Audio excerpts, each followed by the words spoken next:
بسم اللہ الرحمن الرحیم۔ السلام علیکم اسٹوڈنٹس، آج ہم کرنے جا رہے ہیں اپنی 9th کلاس اسلامیت کا چیپٹر نمبر 27 علماء و مفکرین رحمۃ اللہ علیہ، اور اس سے پہلے ہم لوگوں نے چیپٹر نمبر 26 تک اپنا سارا جو کام ہے وہ کور کر لیا ہوا ہے۔ ایکسرسائز بھی ہماری ہو گئی ہوئی ہے اور سارے چیپٹرز 1 to 26 کور ہو گئے ہیں، اور ہمارا سلیبس جو ہے وہ اختتام کی طرف جا رہا ہے۔ اور آج ہم کرنے جا رہے ہیں چیپٹر نمبر 27 علماء و مفکرین، اور جس میں سب سے پہلے علماء ہم ڈسکس کریں گے وہ ہے امام شاطبی۔ سب سے پہلے ہم اسی طریقہ کار کے مطابق پورے چیپٹر کو ریڈ آؤٹ کریں گے، اس میں دیکھیں گے کیا چیز ہمارے پاس شارٹ پوائنٹ آف ویو کے لیے امپورٹنٹ ہے اور کیا چیز لانگ پوائنٹ آف ویو کے لیے امپورٹنٹ ہے اور MCQs کے لیے امپورٹنٹ ہے، اور لاسٹ میں ہم موو کریں گے ایکسرسائز کی طرف۔ اس میں دیکھیں گے شارٹ آنسرز، MCQs، اور لاسٹ پہ آ جاتے ہیں لانگ کوسچنس۔ لانگ کوسچن اسی کے مطابق جو میں نے آپ لوگوں کو لاسٹ فیو لیکچرز میں ہیڈنگس کے ساتھ کروا رہی ہوں اسی طرح کرواؤں گی، تاکہ آپ لوگوں کو سب لوگوں کے درمیان جو ہم لوگ پڑھ رہے ہیں وہ آپ کو یاد رکھنے میں آسانی ہو جائے، کیونکہ اس میں کچھ چیزیں ایسی ہیں جو مکس آؤٹ ہو جاتی ہیں، تو اگر ہیڈنگس کریٹ کی ہوں تو آپ لوگوں کو یاد رکھنے میں اور چیزوں کو سمجھنے میں آسانی ہو جائے گی۔ ٹھیک ہو گیا؟ تو چلیں اسٹارٹ کرتے ہیں سب سے پہلے ریڈنگ سے، اس کے بعد آگے فردر چیزوں کی طرف موو کریں گے۔ امام شاطبی رحمۃ اللہ علیہ۔ ابو اسحاق ابراہیم بن موسیٰ الشاطبی مشہور محدث، فقیہ اور جامع العلوم تھے، جنہیں مجدد دین اسلام میں بھی شمار کیا جاتا ہے۔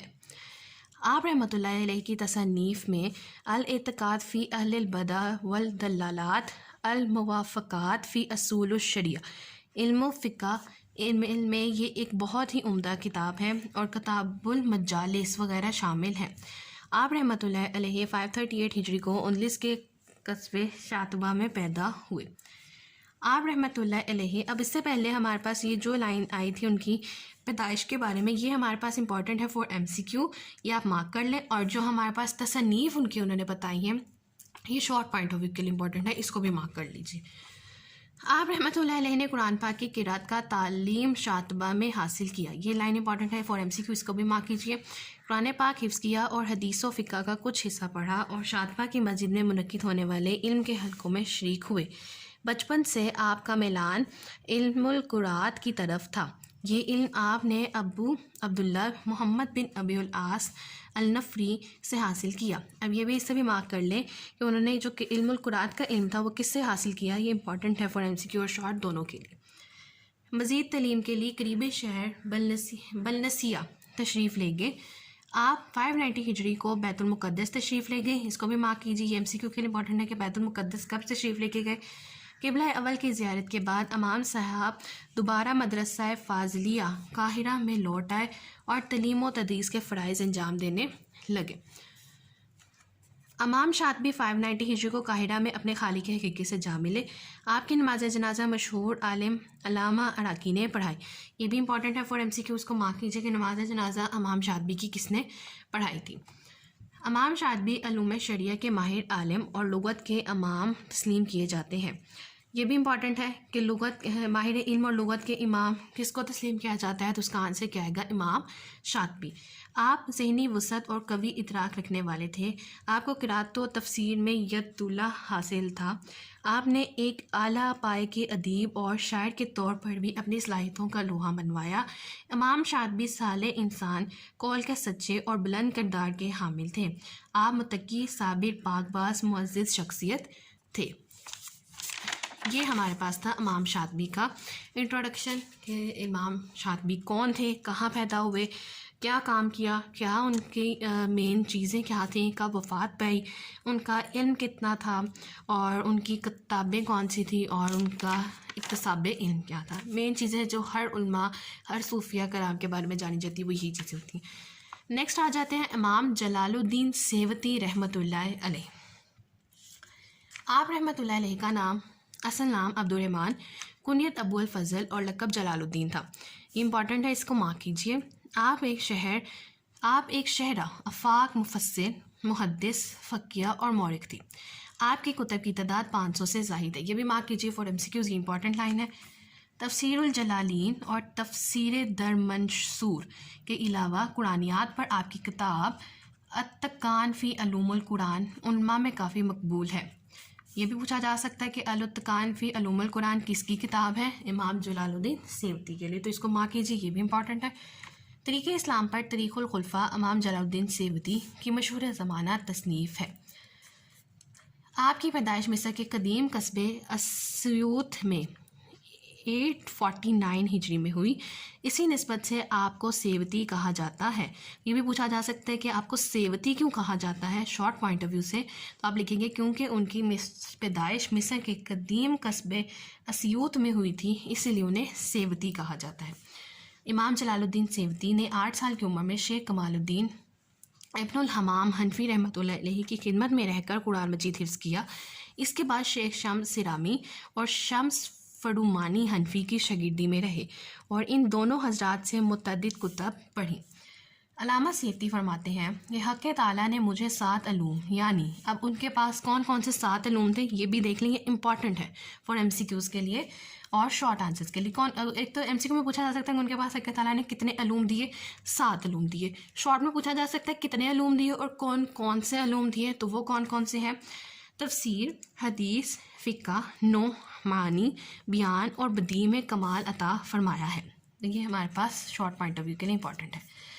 آپ نے فرمایا کہ حج کے موقع پر میں نے آب زمزم پیا اور اس وقت یہ دعا مانگی کہ علم فقہ میں مجھے علامہ بلقینی اور حدیث میں علامہ ابن حجر عسقلانی کا رتبہ مل جائے۔ چنانچہ آپ کی تصانیف اور آپ کی علمی شان اس کی شاہد ہے کہ آپ کی یہ دعا بارگاہ الہی میں مقبول ہوئی۔ آپ نے خود فرمایا کہ مجھے 2 لاکھ حدیث یاد ہیں۔ یہ بھی مارک کیجیے، پوچھا جا سکتا ہے کتنی حدیث یاد تھیں، 2 لاکھ، اور اگر مجھے اس سے زیادہ ملتی تو ان کو بھی یاد کر لیتا۔ آپ محدث ہونے کے ساتھ ساتھ ایک بہترین مورخ بھی تھے۔ خلفائے امت اسلامیہ پر آپ کی تصنیف طریق الخلفاء ہے، جو حضرت ابوبکر صدیق کی خلافت سے لے کر بغداد کی آخری خلیفہ کے عہدے خلافت تک سنہ وار لکھی گئی ہے۔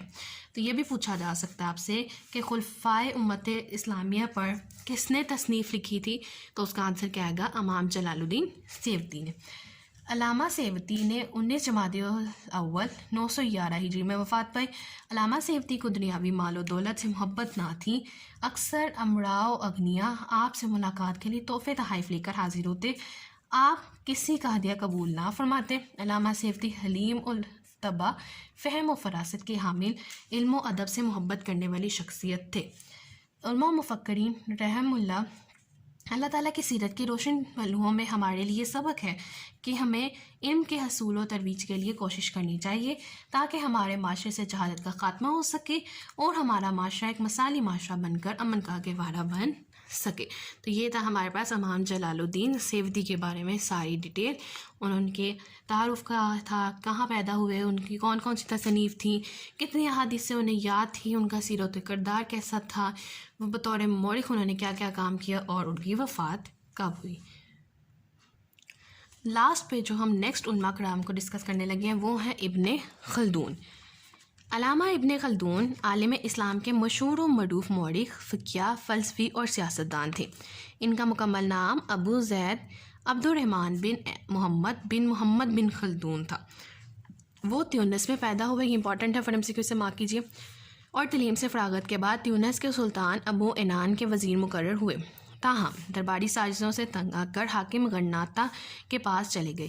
یہ سرزمین بھی راس نہ آئی تو مصر آ گئے اور جامعۃ الزہر میں درس و تدریس پر مأمور ہو گئے۔ مصر میں انہیں فقہ مالکی کا منصب قضا تفویض کیا گیا۔ اسی عہدے پر انہوں نے وفات پائی۔ ان کا سب سے بڑا علمی کارنامہ مقدمہ ابن خلدون کے نام سے مشہور ہے، یہ امپورٹنٹ ہے فار ایم سی کیو، اس کو مارک کر لیجئے۔ یہ مقدمہ تاریخ، سیاست، عمرانیات، اقتصادیات اور ادبیات کا گراں مایہ خزانہ ہے۔ ابن خلدون نے بچپن ہی میں قرآن مجید حفظ کر لیا اور مجوزہ تعلیمی نصاب پر دسترس حاصل کر لی۔ نصاب میں قرآن مجید، حدیث نبوی، علم کلام، نحو، ریاضی، فلسفہ اور منطق وغیرہ شامل تھے۔ 17 سال کی عمر میں تیونس شہر میں طاعون کی بیماری پھیلنے کی وجہ سے آپ کے والدین اور اکثر اساتذہ انتقال کر گئے۔ اب یہ بھی پوچھا جا سکتا ہے کہ ابن خلدون کے جو والدین تھے وہ کس وجہ سے انتقال کر گئے تھے؟ تیونس کے شہر میں طاعون کی بیماری پھیلنے کی وجہ سے۔ ابن خلدون بلند خیالات اور امنگوں کے مالک تھے، اس لیے یہ نوکری پسند نہیں کی تھی، جس کی وجہ سے وہ تیونس چھوڑ کر مراکش میں جا بسے۔ ابن خلدون کی علمی خدمات کو 3 مختلف پہلوؤں پر جانچا جاتا ہے۔ اول، مورخ اور تاریخ نویس کی حیثیت سے، دوم فلسفہ اور تاریخ کے بانی کی حیثیت سے، اور سوم عمرانیات کے امام اور ماہر کی حیثیت سے۔ ابن خلدون کو تاریخ اور فلسفہ تاریخ اور عمرانیات یعنی کہ سوشیولوجی کے ماہر تسلیم کیا جاتا ہے۔ علامہ ابن خلدون کی مشہور تصانیف میں کتاب الامر اور مقدمہ ابن خلدون ہے، یہ مارک کر لیجیے، یہ امپورٹنٹ ہے۔ اور لاسٹ پہ بتا رہے ہیں کہ علامہ ابن خلدون نے تیونس، اندلس اور مصر میں عمر گزاری، 74 یعنی کہ 74 برس کی عمر میں 808 ہجری میں قاہرہ میں آپ کا انتقال ہوا۔ علامہ ابن خلدون ایک خاص طرز تحریر کے حامل فرد تھے۔ آپ کی تحریروں میں ادب کا غلبہ تھا، جس کی وجہ سے وہ لوگوں کی دلچسپی کا باعث بنی۔ تو یہ تھا ہمارے پاس چیپٹر نمبر 27 علماء و مفکرین، جس میں ہم لوگوں نے 3 علماء کو ڈسکس کیا۔ نیکسٹ چلتے ہیں آگے مشق کی طرف، اور سب سے پہلے اس میں ہمارے پاس آ جاتے ہیں ایم سی کیوز، جو آپ کا انتخاب کیجیے۔ اور فرسٹ ایم سی کیو ہے، علامہ ابن خلدون کس ملک کے سلطان کے وزیر مقرر ہوئے؟ تیونس۔ سیکنڈ، علامہ ابن خلدون کے شہر کی سب سے بڑی وجہ کیا تھی؟ شہرت کی سب سے بڑی وجہ کیا تھی؟ فلسفہ۔ نیکسٹ آ جاتے ہیں، ابن خلدون کی شہر آفاق تصنیف ہے مقدمہ ابن خلدون۔ امام شاطبی کا سن وفات ہے 590 ہجری۔ امام جلال الدین سیوطی کی تصنیف کی تعداد ہے 500 سے زائد۔ نیکسٹ آ جاتے ہیں مختصر جوابات کی طرف، اور پہلا سوال ہے علامہ ابن خلدون کی وجہ شہرت کیا ہے؟ اور اس کا آنسر ہے ہمارے پاس پیج نمبر 94۔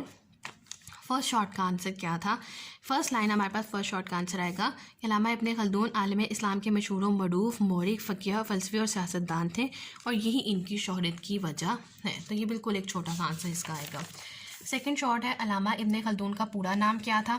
اور اس کا آنسر ہے ہمارے پاس پیج نمبر 94، اور سیکنڈ لائن ہے ہمارے پاس، ان کا مکمل نام ابو زید عبد الرحمن بن محمد بن خلدون تھا۔ ٹھیک ہو گیا، انہوں نے نام پوچھا تو ہم صرف نام ہی ایکسپلین کریں گے۔ تھرڈ شارٹ میں کیا کہتے ہیں، علامہ ابن خلدون کے افکار تحریر کیجیے، اور پیج نمبر 94 ابن خلدون ہیڈنگ ہوگی، اور یہاں سے آپ سٹارٹ کریں گے۔ پہلے آپ ایک لائن لکھیں گے، ابن خلدون بلند خیالات اور امنگوں کے مالک تھے، اور پھر آپ سٹارٹ کریں گے کہ ابن خلدون کی علمی خدمات کو 3 مختلف پہلوؤں پر جانچا جاتا ہے۔ اول، مورخ و تاریخ کی نویس کی حیثیت سے، دوم فلسفہ اور تاریخ کے بانی کی حیثیت سے، سوم عمرانیات کے امام اور ماہر کی حیثیت سے۔ ابن خلدون کو تاریخ اور فلسفہ تاریخ اور عمرانیات کا ماہر تسلیم کیا جاتا ہے، اور ان کی مشہور تصانیف میں کتاب الامر اور مقدمہ ابن خلدون شامل ہیں۔ یہ تھرڈ شارٹ ہو گیا۔ اور فورتھ شارٹ میں کیا کہتے ہیں کہ امام شاطبی کی تصانیف کے نام تحریر کریں۔ امام شاطبی کی تصانیف کے نام تحریر کیجیے، یہ ہے ہمارے پاس پیج نمبر 92، امام شاطبی ہیڈنگ ہے، اور سیکنڈ لائن سے سٹارٹ ہو رہا ہے آپ رحمۃ اللہ علیہ کی تصانیف میں، یہاں سے سٹارٹ ہو کے اینڈ ہوگا ہمارے پاس، اور کتاب المجالس وغیرہ شامل ہیں۔ ٹھیک ہو گیا، یہ ہمارے پاس فورتھ شارٹ کا آنسر آ گیا۔ لاسٹ شارٹ میں کیا کہتے ہیں، امام سیوطی کی کوئی سی 2 تصانیف تحریر کریں، نام تحریر کیجیے، اور اس کا آنسر ہے ہمارے پاس پیج نمبر 93، ہیڈنگ ہے ہمارے پاس امام جلال الدین سیوطی، تفسیر جلالین اور تفسیر در منشور کے علاوہ قرآنیات پر آپ کی کتاب التقان فی علوم القرآن علماء میں کافی مقبول ہے۔ تاریخ اسلام پر تاریخ الخلفاء امام جلال الدین سیوطی کی مشہور زمانہ تصنیف ہے۔ ٹھیک ہو گیا، یہ ہمارے پاس شارٹ آنسرز ہو گیا۔ نیکسٹ چلتے ہیں لانگ آنسرز کی طرف، اور سب سے پہلے لانگ آنسر ہے علامہ ابن خلدون کے مختصر حالات تحریر کریں۔ پیج نمبر 94، ابن خلدون ہمارے پاس ہیڈنگ ہے، اور آپ نے کیسے کرنا ہے، سب سے پہلے آپ ہیڈنگ دیں گے تعارف کی۔ ٹھیک ہو گیا، پہلے آپ لوگ ہیڈنگ دینی ہے تعارف کی۔ اب آپ لوگوں کو میں ایک بتا دیتی ہوں کہ آپ نے پہلے لکھنا ہے علامہ ابن خلدون کے عالم اسلام کے مشہور و معروف مورخ، فقیہ، فلسفی اور سیاستدان تھے، اور ان کا مکمل نام ابو زید عبد الرحمن بن محمد بن خلدون تھا۔ یہاں سے آپ نے سٹارٹ کرنا ہے، اور اینڈ آپ کا ہوگا ان کا سب سے بڑا علمی کارنامہ مقدمہ ابن خلدون کے نام سے مشہور ہے۔ یہ مقدمہ تاریخ، سیاست، عمرانیات، اقتصادیات اور ادبیات کا گرہ مایہ خزانہ ہے۔ ٹھیک ہو گیا، یہ ہمارے پاس فرسٹ پورا پیراگراف تعارف۔ نیکسٹ پیراگراف میں آپ ہیڈنگ دیں گے اکتساب علم۔ اکتساب علم میں پورا پیراگراف نہیں آئے گا، ابن خلدون نے بچپن ہی میں قرآن مجید حفظ کر لیا، یہاں سے سٹارٹ کریں گے، اور آپ کا اینڈ یہاں پہ ہوگا ریاضی، فلسفہ اور منطق وغیرہ شامل تھے۔ اسی کے آگے جہاں سے لکھا ہوا ہے 17 سال کی عمر میں، یہاں سے آپ لوگوں نے ہیڈنگ دینی ہے ذریعہ معاش، اور یہ پورا پیراگراف پھر جو باقی آ جائے گا وہ ذریعہ معاش کی ہیڈنگ میں آئے گا۔ نیکسٹ آپ نے ہیڈنگ دینی ہے اس پیراگراف پہ علمی خدمات کے مراحل. ٹھیک ہو گیا, یہ ہم نے شارٹ میں بھی کیا تھا. علمی خدمات کے مراحل آپ ہیڈنگ دیں گے اور یہاں سے آپ لوگوں نے یہ پورا پیراگراف اس ہیڈنگ کے اندر لکھ دینا ہے, اور اوپر جو لائن میں نے آپ کو شارٹ میں بتائی ہے لکھنے کے وہ آپ لوگوں نے یہاں پہ بھی لکھنی ہے. لاسٹ پہ آ جائے گی وفات و تدفین, اور یہ آپ کا لانگ آنسر کمپلیٹ ہو جائے گا. ٹھیک ہو گیا. پہلے آپ نے بتانی ہے ہیڈنگ تعارف, پھر اکتساب علم, ذریعہ معاش, علمی خدمات کے مراحل اور وفات و تدفین. اور اسٹوڈنٹس یہاں پہ میرے پاس ایک مسٹیک ہوئی ہے شارٹ آنسرز میں. پہلا شارٹ تھا علامہ ابن خلدون کی وجہ شہرت کیا ہے. ٹھیک ہے, میں نے آپ کو بتایا کہ آپ لوگوں نے لائن لکھنی ہے عالم اسلام کے مشہور و معروف مورخ, فقیہ, فلسفی اور سیاستدان تھے. صرف یہی نہیں بلکہ اس کے لاسٹ پہ جو لائن ہے علمی کارنامہ ہیڈنگ دی ہوئی ہے میں نے, وہاں پہ آپ لوگوں نے لکھنا ہے کہ ان کا سب سے بڑا علمی کارنامہ مقدمہ ابن خلدون کے نام سے مشہور ہے. یہ مقدمہ تحقیق, سیاست, عمرانیات, اقتصادیات اور ادبیات کا گھرا مایہ خزانہ ہے. تو یہ فرسٹ شارٹ کا آنسر ہے. یہ میرے پاس پیچھے مسٹیک ہوگی, میں نے آپ لوگوں کو صرف اتنا بتایا تھا. ٹھیک ہو گیا. تو ابن خلدون میں ہمارے پاس کیا کیا آ جائے گا؟ تعارف, علمی کارنامہ, اکتساب علم, ذریعہ معاش, علمی خدمات اور وفات و تدفین. تو یہ آپ کا فرسٹ لانگ کمپلیٹ ہو جائے گا. نیکسٹ کی طرف چلتے ہیں. اس میں کہتے ہیں کہ علامہ جلال الدین سیوطی یہ علمی خدمات پر نوٹ لکھیں. ٹھیک ہے, اور یہ آنسر ہے ہمارے پاس 93 پیج نمبر. ہیڈنگ ہے امام جلال الدین سیوطی. اب ہم نے سب سے پہلے لکھنا ہے تعارف. یہ میں نے نیچے نا ہیڈنگس لکھی ہوئی ہیں کہ آپ نے سب سے پہلے کیا ایکسپلین کرنا ہے؟ تعارف. تعارف آپ کیسے لکھیں گے کہ آپ کا نام, اصل نام عبد الرحمن, کنیت ابو الفضل, لقب جلال الدین تھا, ایک شہر آفاق, مفسر, محدث, فقیہ اور مورخ تھے. ٹھیک ہو گیا. اس کے بعد یہ فرسٹ لائن آپ کے تعارف میں آئے گی. اس کے بعد جو نیکسٹ پیراگراف کی فرسٹ لائن ہے یہ بھی تعارف میں آئے گی. ٹھیک ہو گیا. انہوں نے نا تعارف پہلے ایک لائن میں لکھا ہوا ہے, پھر نیکسٹ پیراگراف میں ایک لکھا ہوا ہے, تو لانگ آنسر میں ہم لوگوں نے اکٹھا کرنا ہے. پہلے یہ لائن لکھنی ہے, اس کے بعد آپ نے لکھنا ہے کہ پیدائش مصر کے قدیم قصبے میں ہوئی اور یہ آپ کا جائے گا سیوتی کہا جاتا ہے. تو یہ فرسٹ 2 لائنز آپ کی تعارف کی ہے. ٹھیک ہے, اس کو آپ ذرا دیکھ لیجئے کہ فرسٹ پیراگراف کی فرسٹ لائن اور سیکنڈ پیراگراف کی فرسٹ لائن آپ کے پاس تعارف کی ہیڈنگ میں آئے گی. نیکسٹ ہیڈنگ آپ نے لکھنی ہے اکتساب علم. ٹھیک ہے, سیکنڈ ہیڈنگ آئے گی اکتساب علم. وہ آپ کی سٹارٹ ہوگی ادھر سے سیکنڈ پیراگراف سے. امام جلال الدین سیوطی نے 8 سال کی عمر میں شیخ کمال الدین ابن الحمام انفی کی خدمات میں رہ کر قرآن مجید حفظ کیا. یہ آپ نے لکھنے اکتساب علم, یہاں سے آپ سٹارٹ کریں گے. اور آپ لوگوں نے یہ پہلا پیراگراف کمپلیٹ کرنے کے بعد نیکسٹ پیراگراف جو آئے گا, علامہ سیوطی فرماتے ہیں یہاں سے سٹارٹ کر کے زیادہ ملتی تو ان کو بھی یاد کر لیتا. یہ سب کچھ اکتساب علم کی ہیڈنگ میں آئے گی. ٹھیک ہو گیا. نیکسٹ آپ نے ہیڈنگ دینی ہے تصنیفات. اب تصنیفات میں آپ نے جو لکھنا ہے وہ اوپر انہوں نے مینشن کیا ہوا ہے کہ کتب کی تعداد 500 سے زائد تھیں اور ان کے مشہور کتابیں تفسیر جلالین اور تفسیر در مجموع. یہاں سے سٹارٹ کر کے لاسٹ آپ نے بتانا ہے یہاں تک کہ مشہور زمانہ تصنیف ہے. ٹھیک ہو گیا. یہ 3 لائنز آپ کی تصنیفات کی ہیڈنگ میں آ جائیں گی. پہلے تعارف کے بعد اکتساب علم, اس کے بعد تصنیفات. فورتھ میں آپ آ جائیں گے, لکھیں گے بطور محدث و مورخ. ٹھیک ہو گیا. اور یہ پورا پیراگراف جو 2 لائنز کا ہے یہ آپ کی اس ہیڈنگ میں آ جائے گا بطور محدث و مورخ. اس کے بعد آپ نے لکھنا ہے سیرت و کردار. اب سیرت و کردار نیکسٹ پیراگراف کی یہاں سے سٹارٹ ہوگا. علامہ سیوطی کو دنیاوی مال و دولت سے محبت نہ تھی, یہاں سے آپ سٹارٹ کریں گے اور اینڈ ہوگا کہ حامل اور علم و ادب سے محبت کرنے والی شخصیت تھے. ٹھیک ہو گیا. یہ آپ کا ہو جائے گا سیرت و کردار. لاسٹ میں آپ لکھیں گے وفات, اور وفات آپ کی آ جائے گی جمادی الاول 19 جمادی الاول 9 سے 11 ہجری میں وفات پر. اور نیکسٹ جو یہاں پہ دیا گیا یہ آپ کا حاصل کلام ہے تینوں ٹاپکس کا. ٹھیک ہو گیا. صرف ایک ٹاپک کا نہیں ہے, یہ آپ کا تینوں ٹاپکس کا حاصل کلام ہے اور آپ نے یہ تینوں ٹاپکس میں حاصل کلام مینشن کرنا ہے. تو امام جلال الدین سیوطی میں سب سے پہلے آپ ایکسپلین کرو گے تعارف, اس کے بعد اکتساب علم, تصنیفات بطور محدث و مورخ, سیرت و کردار اور وفات. میں نے ترتیب یہاں لکھ دی ہے کیونکہ ادھر جو انہوں نے لکھا ہوا ہے تھوڑا سا بے ترتیب ہے. پہلے انہوں نے فرسٹ پیراگراف میں تعارف لکھا ہے, پھر تصنیفات, پھر تعارف, پھر ان کا علم. تو اب میں نے آپ لوگوں کا کہا اس کو سیپریٹ کر کے بتا دیے تو آپ لوگوں کا یہ لانگ کمپلیٹ ہو جائے گا. نیکسٹ آ جاتے ہیں علامہ شاطبی کے حالات زندگی تحریر کریں. اس کا آنسر ہے ہمارے پاس پیج نمبر 92 امام شاطبی. سب سے پہلے ہیڈنگ آ جائے گی تعارف. یہ فرسٹ کمپلیٹ لائن تعارف کی آ جائے گی. اس کے بعد جو یہ ایک لائن لکھی ہے کہ 538 ہجری کو 19 کے قصبہ شاطبہ میں پیدا ہوئی, یہ لائن آپ کی تعارف کی ہیڈنگ میں ہی آئے گی. ٹھیک ہو گیا. اس کو دیکھ لیجئے کہ یہ فرسٹ لائن اور اس کے بعد سیکنڈ پیراگراف کی لاسٹ لائن آپ کی تعارف کی ہیڈنگ آتی ہے. پھر آپ ہیڈنگ دیں گے تصنیفات, اور یہاں سے آپ سٹارٹ کریں گے کہ تصانیف میں لے کے کتاب المجالس وغیرہ شامل ہے، یہ آپ کی آ جائے گی تصنیفات کی ہیڈنگ میں. اس کے بعد آپ ہیڈنگ دو گے اکتساب علم، اور یہ کمپلیٹ پیراگراف اس میں نہیں آئے گا. یہاں سے آپ سٹارٹ کر گئے کہ آپ قرآن پاک کی قرات، ٹھیک ہے. یہاں سے سٹارٹ کر کے آپ نے اینڈ کرنا ہے مزید تعلیم کے لیے قریبی شہر بلنسیا تشریف لے کے. یہاں تک آپ نے اکتساب علم کی ہیڈنگ دینی ہے. نیکسٹ آ جاتی ہے آپ کی ہیڈنگ تعلیم و تدریس. مائٹ بھی آپ کو یہاں سے تھوڑا سا دیکھنے میں پرابلم ہو رہا ہو، میں آپ کو ڈکٹیٹ کروا دیتی ہوں کہ یہاں سے آپ کی ہیڈنگ آ جائے گی تعلیم و تدریس. آپ 590 ہجری کو بیت المقدس یہاں سے سٹارٹ کریں گے اور یہاں اینڈ تک ہمارے پاس جائے گا. پھر آپ نے لکھنا ہے علم و فضل. علم و فضل میں آپ کا آ جائے گا امام شاطبی علوم شریعہ کے ماہر علم. یہاں سے سٹارٹ کرو گے اور اینڈ کرو گے اپنی صلاحیتوں کا لوہا منوایا. ٹھیک ہو گیا علم و فضل. اس کے بعد آپ لکھو گے زہد و تقویٰ. لاسٹ 2 لائنس کی ہیڈنگ آ جائے گی زہد و تقویٰ، اور اینڈ آپ لکھو گے امام شاطبی کی وفات. اور یہ جو اوپر لائن لکھی گئی ہے یہاں پہ یہ آپ کی وفات کی ہیڈنگ آ جائے گی. پہلے تعارف، تصانیف، اکتساب علم، تعلیم و تدریس، علم و فضل، زہد و تقویٰ، اور لاسٹ پہ آپ بتاؤ گے ان کی وفات. اور اس کے بعد جو یہ حاصل کلام یہاں پہ ہم لوگوں نے دیکھا ہے امام جلال الدین سیوطی کی ہیڈنگ میں، وہ آپ حاصل کلام لکھو گے تو یہ آپ کا امام شاطبی کے اوپر جو لانگ آنسر ہے وہ مکمل ہو جائے گا. تو اسٹوڈنٹس آج ہمارا چیپٹر نمبر 27 جو ہے وہ مکمل ہو گیا، اور اسی کے ساتھ باب ششم جو ہے وہ ہمارا مکمل ہوا آج کے لیکچر میں. اور مجھے امید ہے کہ آپ لوگوں کو سمجھ آئی ہوگی. ان کیس کوئی کوئری ہے، کوئی کوسچن ہے تو آپ مجھ سے کنسلٹ کر سکتے ہیں. اور لاسٹ میں میری آپ سب سے صرف ایک ریکویسٹ ہے، کائنڈلی پلیز چینل کو سبسکرائب کیجیے، سپورٹ کیجیے، ویڈیو کو لائک کیجیے اور اپنے فرینڈس کے ساتھ